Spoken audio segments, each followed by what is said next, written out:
Hello friends, welcome to my YouTube channel Vibe to Succeed.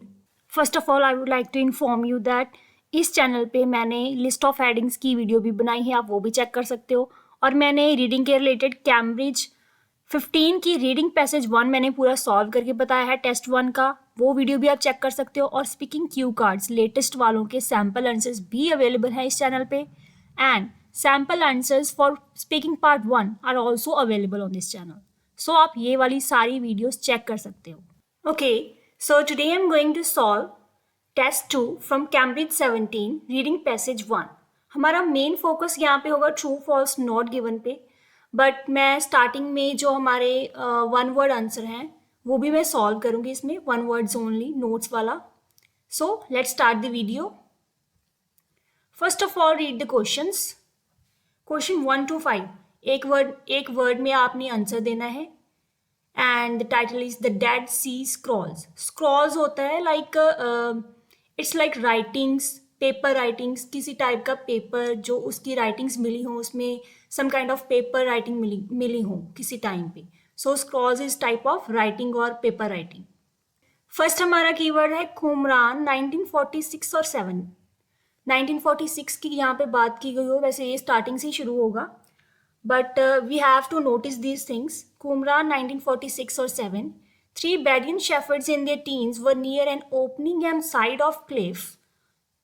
जो 3 shepherds थे अपनी teenage में were near an opening on side of cliff. Okay. Heard a noise breaking when one teenager threw a dash. उन्होंने एक आवाज़ सुनी कुछ टूटने की, when one teenager threw a dash. उसने कुछ फेंका। Teenagers went into the dash, वो वहाँ पे गए, into the dash, कहीं पे गए होंगे, and found a number of containers, वहाँ पे उन्हें containers मिले, made of dash, जो किसी चीज़ से बने हुए थे। Okay, let's start reading the passage.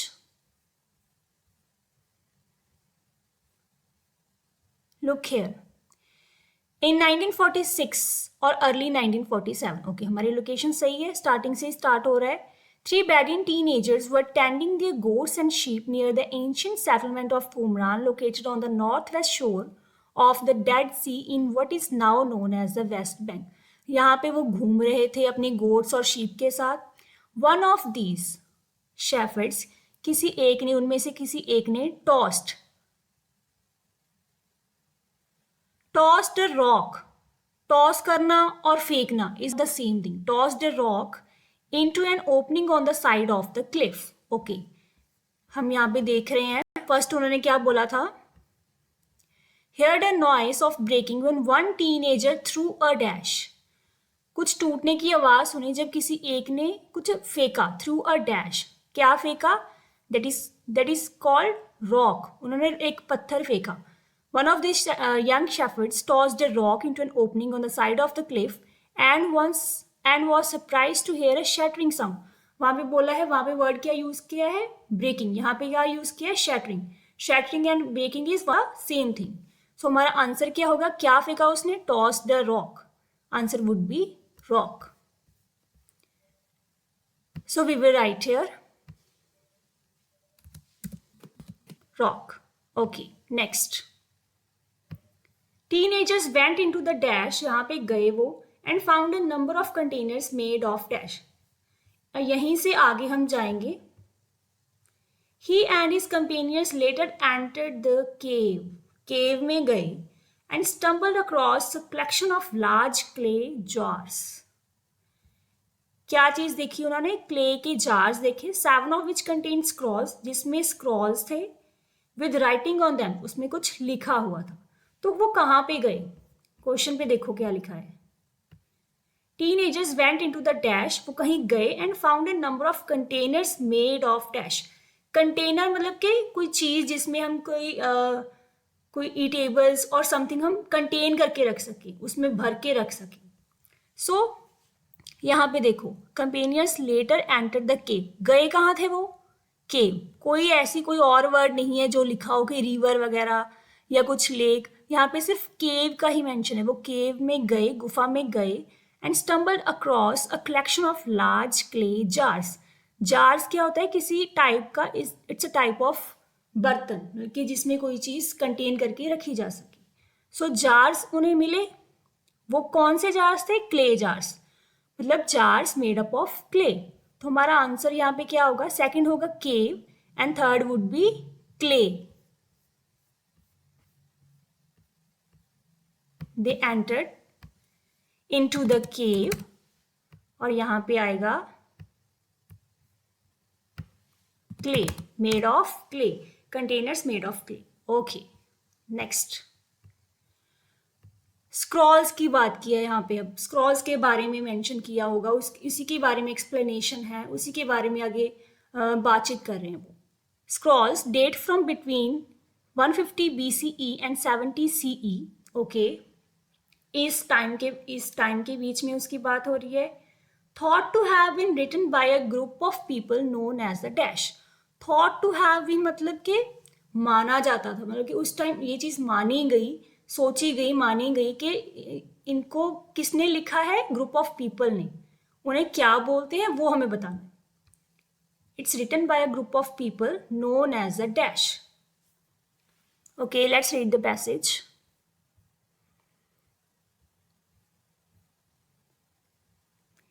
यहाँ पे हमने ढूंढना है द टाइम। द टाइम हमें क्या, कौन सा टाइम दिया था? 150 BC एंड 70 CE। तो हम ये वाली चीज जो है अभी स्किप करेंगे रीड करने को, क्योंकि हमें लोकेशन जो है एग्जैक्ट मिल गई है। So origin of the Dead Sea scrolls which were written around 2000 years ago, जो 2000 साल पहले लिखे गए, between this and this is still the subject of scholarly debate even today. आज भी जो वो है एक टॉपिक बना हुआ है डिबेट का। According to the prevailing theory मतलब कि जो एग्जिस्ट कर रही है अभी की जो थ्योरी है, they are the work of a population that inhabited the area until Roman troops destroyed the settlement around 70 CE।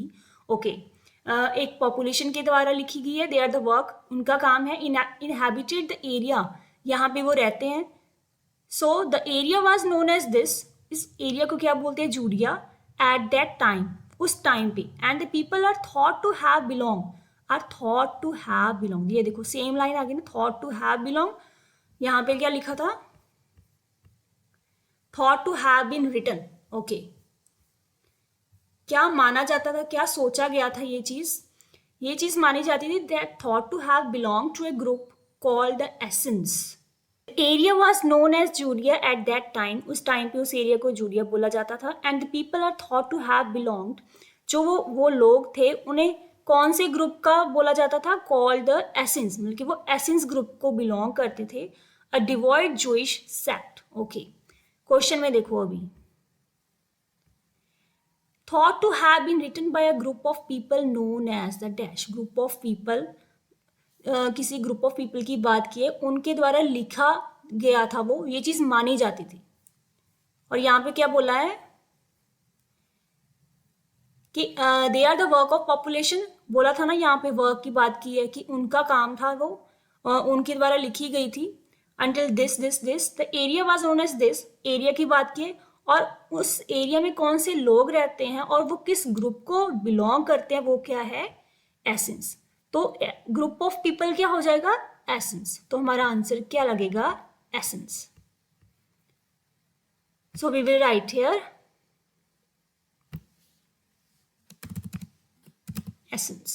Okay, next, written mainly in the dash language, जो mainly वो जो writings थी वो किस लैंग्वेज में लिखी गई थी? मेनली में ज्यादातर वो किस लैंग्वेज में लिखी गई थी? यहीं से आगे हम देखेंगे। The majority of the texts on the Dead Sea Scrolls are in Hebrew. First line में ही हमें आंसर मिल गया है। ओके, हम आगे भी थोड़ा पढ़ लेंगे। With some fragments written in ancient version, जो कुछ थी वो इसमें लिखी गई, और it's alphabet thought to have fallen out of use in the 5th century BCE, but there are other languages as well. Some scrolls Aramaic, this. Okay, so जो mainly थी, मेजॉरिटी वो जो टेक्स्ट थे वो किस लैंग्वेज में लिखे गए थे? हेब्रू में। So our answer would be Hebrew. We will write here Hebrew. Okay, now the main thing, true, false or not given. True होगा if the statement agrees with the information, अगर जो statement यहाँ पे दी है और जो information है passage में वो एग्री करती होगी, सेम थिंग होगी कि हाँ सेम चीज़ है, तो ट्रू होगा। फॉल्स होगा if the statement contradicts the information, अगर वो कॉन्ट्राडिक्ट करेगी, ऑपोजिट होगी information. Then not given if अगर कोई भी इन्फॉर्मेशन नहीं होगी। Okay, let's start. 6.1 The Bedouin teenagers who found the scrolls were disappointed by how little money they received for them. जो टीनेजर्स की हमने शुरू में बात की पढ़ी थी, who found the scrolls, जिन्हें वो scrolls मिले थे केव में, were disappointed, वो disappointed हुए थे by how little money they received for them. उन्होंने अगर उसे आगे बेचा होगा या उन्हें किसी को दिया होगा, तो उसके बदले में उन्हें जो पैसे मिले हैं वो उससे खुश नहीं थे। they were disappointed कि कितनी उन्हें मनी मिली है, they were disappointed about it. Okay, let's read it in the passage. हमने स्टार्टिंग में वो बॉयज की बात पढ़ी थी। ओके, यहाँ पे लुक एट दिस। इससे आगे हम पढ़ेंगे। The teenagers took the 7 scrolls to a nearby town, वो जो नियर बाय एक टाउन था, where they were sold for a small sum to a local antiquities dealer. Okay, जो एंटिक पीसेस के, एंटिक चीज़ों के डीलर होते हैं, वहाँ पे उन्होंने उन स्क्रॉल्स को जो था सेल कर दिया था, बेच दिया था। The teenagers took the 7 scrolls to a nearby town, town पे ले गए, and they were sold for a small sum. Okay, small sum मतलब, सम मतलब कि मनी, स्मॉल सम मतलब बहुत थोड़ी मनी के लिए उन्होंने उन स्क्रॉल्स को बेच दिया था। Word of the find spread. The Bedouins and the archaeologists eventually unearthed tens of thousands of additional scroll fragments from 10 nearby caves. Okay, यहाँ पे तो बात की है कि उन्होंने और भी जो आर्कियोलॉजिस्ट थे उन्होंने और जो केव्स थी उनसे भी कुछ पीसेस उन्होंने फाइंड किए हैं वैसे ही स्क्रॉल्स के। तो हमारा यहाँ पे आंसर जो है वो इस लाइन में है। टुक the 7 scrolls, they were sold for a small sum. Okay, थोड़ी मनी मिली उनको, बट यहाँ पे कहीं पे भी ये चीज़ मेंशन नहीं है that they were happy or they were disappointed. So answer would be not given. तुम्हारा आंसर क्या लग जाएगा? Not given.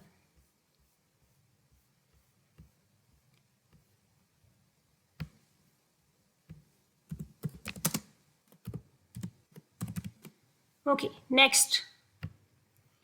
There is agreement among academics about the origin of the Dead Sea Scrolls. उनमें एक agreement था, there is agreement, उनमें एक agreement है। अकेडमिक्स मतलब कि जो कोई चीज़ स्टडी करते हो, अकेडमिक्स हम स्टूडेंट्स को भी बोल देते हैं या फिर यूनिवर्सिटी स्कॉलर्स को बोल देते हैं, जो हायर लेवल पे कुछ चीज़ को, किसी चीज़ को स्टडी कर रहे हो, रिसर्च कर रहे हो, उनको भी बोल देते हैं। सो देर इज एग्रीमेंट, एग्रीमेंट मतलब कि किसी एक चीज़ को मान लेना कि हाँ दिस इज राइट, बल्कि अलग अलग व्यूज ना होने, किसी एक चीज पे आके एग्रीमेंट कर लेना कि yes this is the point, this is right. So academics में एक एग्रीमेंट है about the origin of the Dead Sea scrolls, कि डेड सी स्क्रॉल्स का ओरिजिन क्या है, इस बात को लेकर उनमें एक एग्रीमेंट है। They were all are agree to one point कि ये उनका ओरिजिन है। ओके, सो हम फाइंड क्या करेंगे इसमें, जहाँ पे डेड सी स्क्रॉल्स के ओरिजिन की बात की गई हो और एकेडमिक्स और स्कॉलर की, किसी की स्कॉलर्स की, यूनिवर्सिटी स्कॉलर्स और स्टूडेंट्स की बात की गई। मेनली हमारा कीवर्ड यहाँ पे होगा ओरिजिन, डेड सी स्क्रॉल्स का ओरिजिन।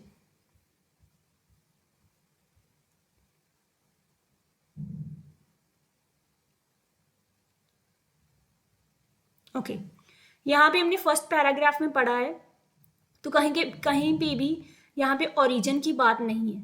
ओके, नेक्स्ट यहाँ पे है The origin of Dead Sea Scrolls, which were written around 2000 years ago, between this and this, is still the subject of scholarly debate. Scholarly मतलब students और university scholars या फिर researchers, debate, subject of scholarly debate. Debate का मतलब कि किसी चीज़ पे argument हो, दो लोग या ग्रुप ऑफ पीपल एक चीज़ पे एग्री ना करते हो, they have different view points.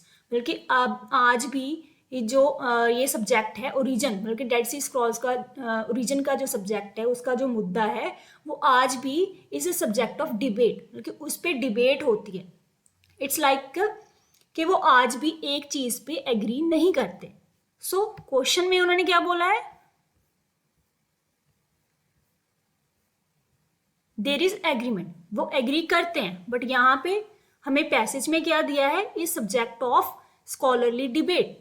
सो यहाँ पे क्या चीज होगी, कॉन्ट्राडिक्ट हो गई ये चीज, एक दूसरे को ये चीज अपोज कर रही है।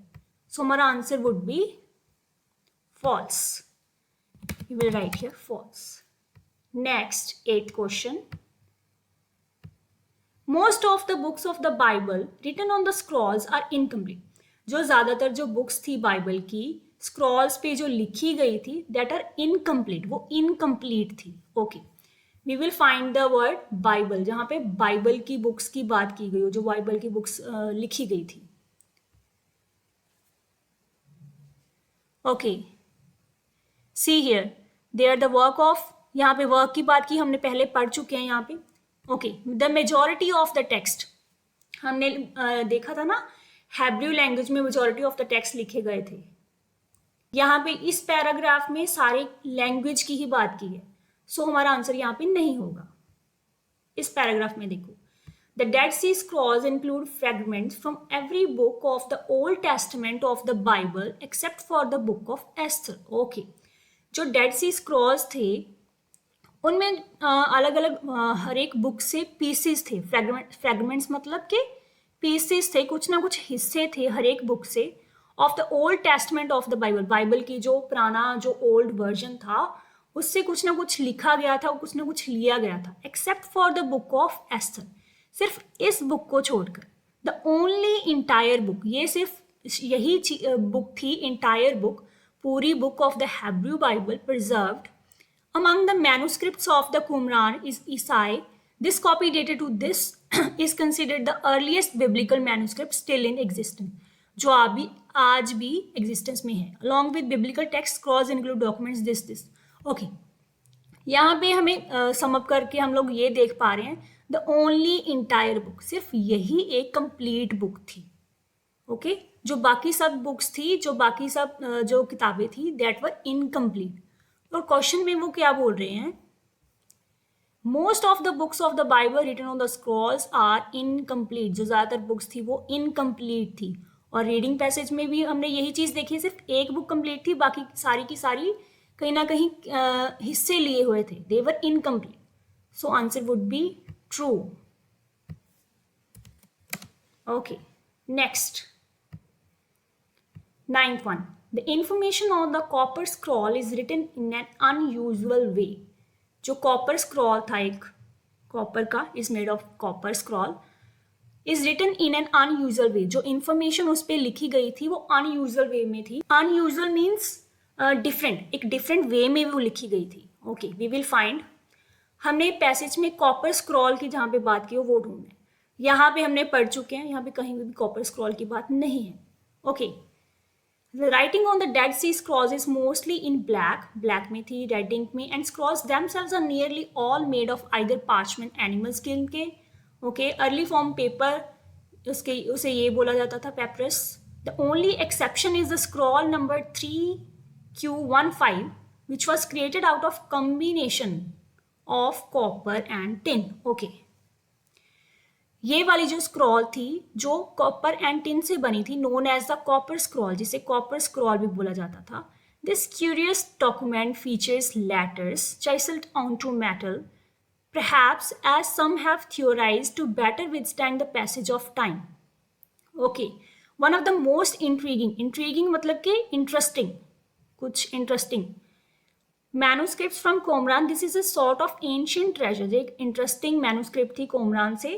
This is a sort of ancient treasure map that lists dozens of gold and silver using an unconventional vocabulary। Okay, unconventional मतलब कि not modern, जो उस टाइम पे नहीं यूज की जाती थी। उस टाइम पे कन्वेंशनल होता, अगर उस टाइम पे जो चीज यूज की जाती थी तो कन्वेंशनल आता। अनकन्वेंशनल मतलब कि वो चीज उस टाइप की वोकेबलरी यूज की थी जो अनकन्वेंशनल थी, उस टाइम पे वो डिफरेंट मानी जाती थी। एंड ऑड स्पेलिंग, एक डिफरेंट टाइप के स्पेलिंग। यहाँ पे हमें क्या चीज मिल रही है जिसने हमें बताया है that copper scroll was unconventional, was written in an unusual way, मतलब कि अनकन्वेंशनल वोकेबलरी यूज की गई थी और ऑड स्पेलिंग थी, बिल्कुल डिफरेंट वे में लिखी गई थी। तो हमारा आंसर यहाँ पे क्या होगा, यहाँ मैंने बोला the information of the copper scroll is written in an unusual way, so answer would be true कि हाँ अनकन्वेंशनल एंड ऑड स्पेलिंग बोला है वहां पे, तो हमारा आंसर क्या होगा, ट्रू।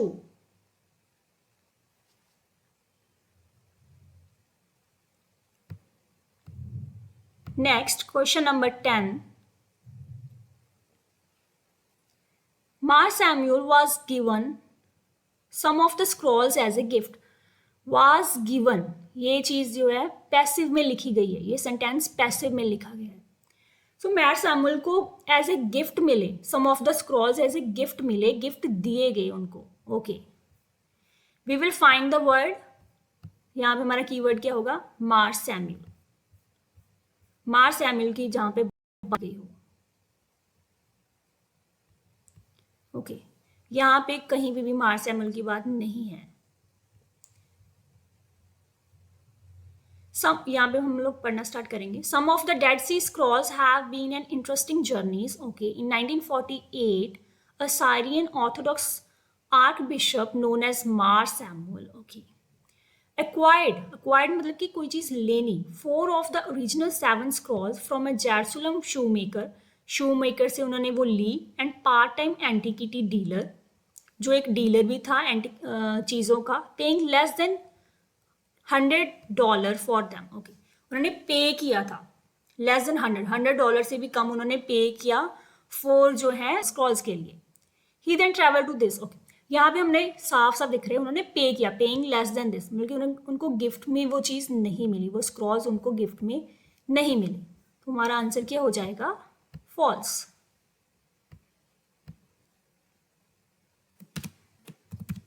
Next 11th one.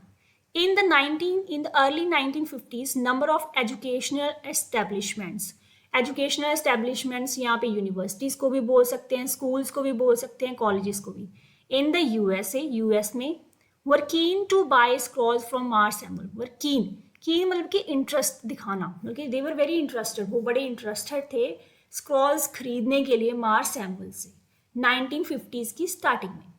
हमें यहाँ पे क्या चीज नोट करनी है, 1950s की यहाँ पे बात की गई हो। ओके, लुक एट हियर, यहीं से आगे, he then travel to the United States, US गए, and unsuccessfully offered them to a number of universities including Yale. उन्होंने ऑफर किया, वो स्क्रॉल्स उन्होंने ऑफर किए यूनिवर्सिटीज को, जिसमें येल भी एक यूनिवर्सिटी थी। अनसक्सेसफुली, यहाँ पे वर्ड नोट करने वाला क्या है, अनसक्सेसफुली ऑफर्ड, ऑफर तो किए बट अनसक्सेसफुली, मतलब कि वो सक्सेसफुल नहीं हो पाए, मतलब कि कोई भी यूनिवर्सिटी ने, कोई भी जो स्टडी एस्टेब्लिशमेंट थी, उन्होंने उनका जो स्क्रॉल्स थे वो नहीं खरीदे, they were not interested, unsuccessfully offered मतलब कि उन्होंने वो नहीं लिए, वो उनमें कोई इंटरेस्ट शो नहीं कर रहे थे। So finally, in 1954, he placed an advertisement in the business newspaper, the Wall Street Journal, under the category of miscellaneous items of sale that read. Okay, यहाँ पे आगे बात की, वो उन्होंने एडवर्टीजमेंट वगैरह की। यहाँ पे हमें क्लियर हो रहा है कि उन्होंने जो ऑफर किया था यूनिवर्सिटीज को वो स्क्रॉल्स, दे वर अनसक्सेसफुल, वो अनसक्सेसफुली ऑफर था, ठीक है, तो वो जो थे वो इंटरेस्टेड नहीं थे उन्हें खरीदने के लिए। सो हमारा आंसर क्या हो जाएगा, यहाँ पे क्या लिखा है, early 50s, number of educational establishments in the USA were keen to bye, वो इंटरेस्टेड थे उन्हें खरीदने के लिए, बट हमारा आंसर क्या हो जाएगा, false, because they were not interested. Okay, next 12th, the scroll that was pieced together in 2017 contains information, जो मतलब कि जोड़ी गई 2017 में about annual occasions in the Qumran area। this जो 2017 में जो स्क्रॉल जो है पीस टुगेदर, जो इसके बारे में इंफॉर्मेशन इकट्ठी करी गई, कंटेन्स इंफॉर्मेशन, उसमें इंफॉर्मेशन थी अबाउट एनुअल ओकेजन्स की in the Qumran area 2000 years ago, जो कोमरान एरिया में एनुअल ओकेजन्स थे उनकी इंफॉर्मेशन थी, किसमें, 2017 वाले स्क्रॉल में। Okay, we will find the year 2017। यहाँ पे जो रहता है कहीं पे भी 2017 की बात नहीं है, यहाँ पे साफ साफ दिख रही है 2017. The researchers from the University of Haifa restored and deciphered one of the last untranslated scrolls. उन्होंने रिस्टोर किया, उसे दोबारा बनाया, उसे स्टडी किया. ये universities Eshbal Ratzon and Jonathan Ben Dov spent 1 year reassembling the 60 fragments. Reassemble करना, असेंबल मतलब जोड़ना, रीअसेंबल मतलब दोबारा जोड़ना.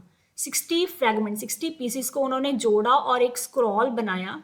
Deciphered from a band of coded text on parchment. Find provides insight. Insight मतलब कि किसी चीज़ की इंफॉर्मेशन मिलना, किसी चीज़ के बारे में कुछ पता चलना. Into the community of people, उनके बारे में जाना थोड़ा, पीपल लोगों के बारे में.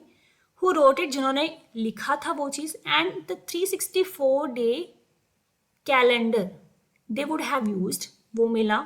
द स्क्रॉल नेम सेलिब्रेशंस, उसमें सेलिब्रेशंस थी that indicate shifts in seasons, जो मौसम के चेंज होने की, there was a mention of seasons and details 2 year religious events के अभी उनमें मेंशन था. Known from another Dead Sea scrolls, only one more known scroll remains untranslated. Okay, यहाँ पे हमें क्लियर हो रहा है कि उनको लोगों के बारे में कुछ इंफॉर्मेशन मिली एंड कैलेंडर मिला एंड ऑब्वियसली उनको सेलिब्रेशन के बारे में इंफॉर्मेशन थी उसमें, जो शिफ्ट्स इन सीजन्स के बारे में कहीं ना कहीं बता रही थी, इवेंट्स. यहाँ पे हमें क्वेश्चन में क्या बोला है उन्होंने, information about annual occasions in the Qumran area 2000 years ago. Annual occasions की बारे में इंफॉर्मेशन थी उसमें.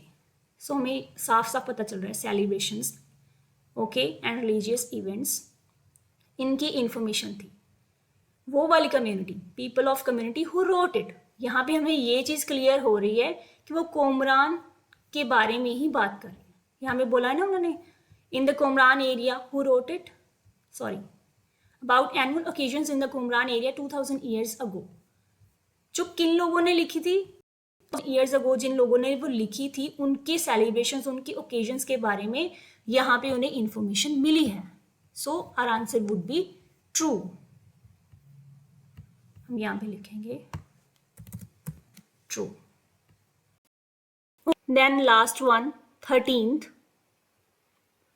Academics at the University of Haifa are currently researching how to decipher the final scroll. कि फाइनल जो स्क्रॉल है, जो लास्ट वाली स्क्रॉल है, उसे कैसे डेसिफर करना है. डेसिफर मतलब कि उसे एक नॉर्मल लैंग्वेज में कैसे ट्रांसलेट करना है. जो कोडेड लैंग्वेज है उसे यूज़ करके एक नॉर्मल लैंग्वेज में उसे कैसे डेसिफर करना है, चेंज करना है, ट्रांसलेट करना है. Okay, so see the reading passage. यहाँ पे हमने देखा था यूनिवर्सिटी ऑफ हाइफा की बात की है. From the university of Haifa restored and deciphered one of the last translated Scrolls. यहाँ पे लिखा है वन ऑफ द लास्ट. ये लास्ट वाली नहीं है. अगर हम इसे देखेंगे, अगर ये लास्ट वाली होती जो मतलब फिर तो हमारा आंसर जो होना था वो फॉल्स होना था कि लास्ट वाली उन्होंने ऑलरेडी डेसिफर कर चुके हैं. और क्वेश्चन में वो बोल रहे हैं आर करंटली रिसर्चिंग कि कैसे डेसिफर करना है उसको.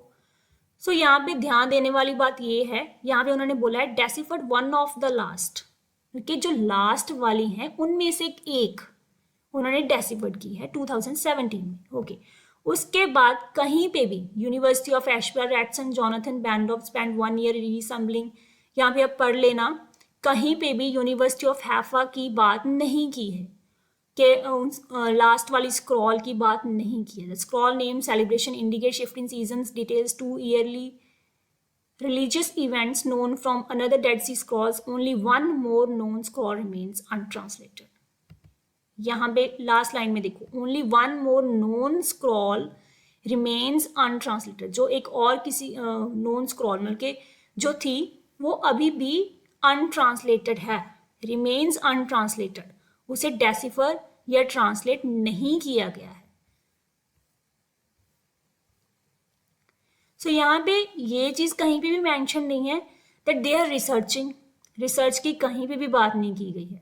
एक बची है नॉन स्क्रॉल, यहाँ पे कहीं पे भी रिसर्च की बात नहीं की है कि वो अभी भी रिसर्च कर रहे हैं कि कैसे डेसिफर करना है. सो यहाँ पे हमारा आंसर क्या लग जाएगा, not given. So these were true, false or not given. Thank you so much for watching my video. Kindly subscribe to this channel अगर आपको मेरी वीडियोस अच्छी लगी हो. Thank you. All the best. Bye bye.